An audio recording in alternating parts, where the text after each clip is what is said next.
Please subscribe for more updates. Bell button pi click చేయండి.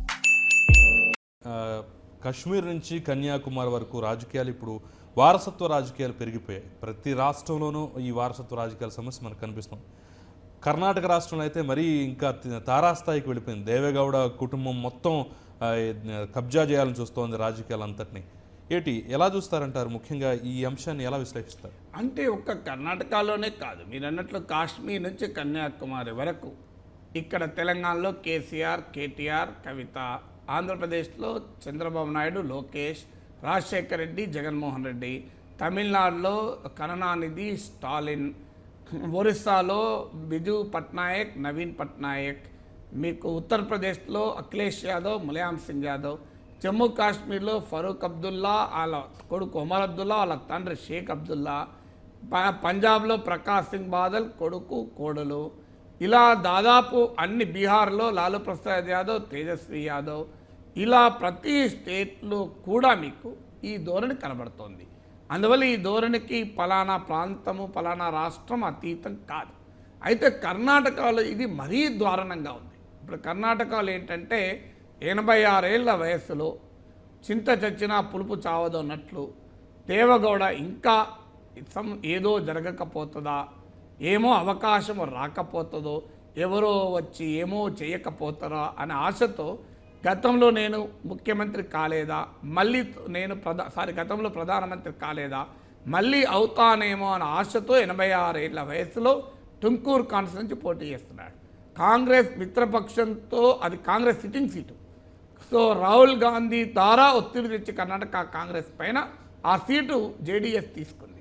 ఎందుకంటే తన ట్రెడిషనల్ సీట్ అయిన హసన్ను మనమనికి ఇవ్వాల్సి వచ్చింది. ఎందుకంటే మనమనికి సేఫ్ సీట్ కొరకు అది ఇచ్చి తాను కాంగ్రెస్ సిట్టింగ్ సీటు తీసుకొని రాహుల్ గాంధీ, కర్ణాటక కాంగ్రెస్ ఒప్పుకోకపోతే రాహుల్ గాంధీతో ఒత్తిడి తేవాల్సి వచ్చింది. అల్టిమేటం ఇచ్చి ఆ సీట్ తెచ్చుకున్నాడు. ఇలా దేవగౌడ 86 ఏళ్ల వయసులో ఆయన పోటీ చేస్తున్నాడు. ఆయన కొడుకు కుమారస్వామి, చిన్న కొడుకు కుమారస్వామి కర్ణాటక ముఖ్యమంత్రిగా ఉన్నాడు. పెద్ద కొడుకు రేవన్న కర్ణాటకలో పబ్లిక్ ఫోర్స్ డిపార్ట్మెంట్ కీలక శాఖలో మంత్రిగా ఉన్నాడు. కుమారస్వామి భార్య అనితా కుమారస్వామి ఎమ్మెల్యేగా ఉంది. ఇంకో కోడలైనటువంటి భవానీ రేవన్న, ఆమె జిల్లా పరిషత్ సభ్యురాలుగా ఉన్నారు. ఇప్పుడు జిల్లా పరిషత్ చైర్మన్ కాబోతున్నారన్నారు.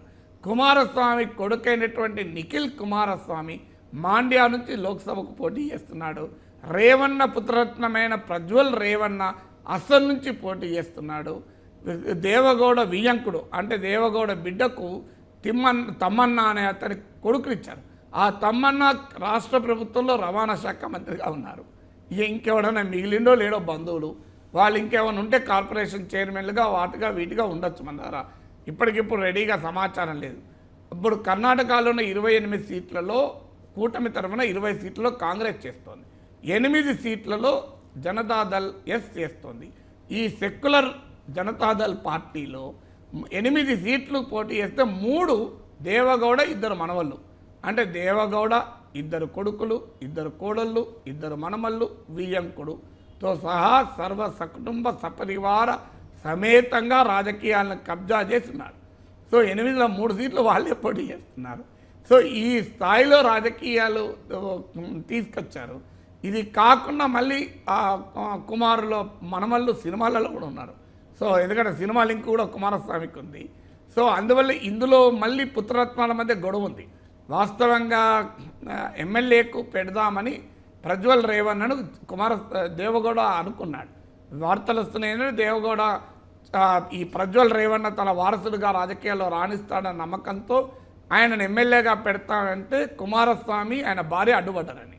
ఎందుకంటే ఈయన వస్తే తన కొడుకైన నిఖిల్ కుమారస్వామికి ఇబ్బంది అవుతుంది. దాంతో ఈ ప్రజ్వల్ ఒక బహిరంగ సభ పెట్టి మా పార్టీ అన్యాయం అయిపోయింది, మా పార్టీలో సూట్ కేసు రాజకీయాలు వచ్చాయని చెప్పి ఓపెన్గా కామెంట్ చేశాడు. దీంతో దేవగౌడ పిలిపించుకొని మనమని నువ్వు వరీ కాకుండా నేను లోక్సభలో నా సీటు ఇచ్చి నేను పోటీ పెడతా అని చెప్పి అసన్ సీటు మనమనికి ఇచ్చేసి ఈయన టుమ్కూరుకి వెళ్ళాడు. కాంగ్రెస్తో కొట్లాడి టుమ్కూరు సీట్ తెచ్చుకున్నాడు.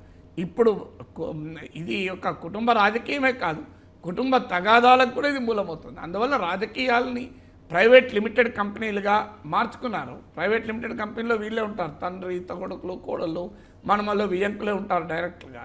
కనీసం అందులోనే ఇండిపెండెంట్ డైరెక్టర్ ఉంటాడు, కానీ ఇందులో ఇండిపెండెంట్ డైరెక్టర్ కూడా ఉండడు ఈ పొలిటికల్ లిమిటెడ్ కంపెనీస్లో. ఆ స్థాయికి రాజకీయాలు దిగదార్చారు.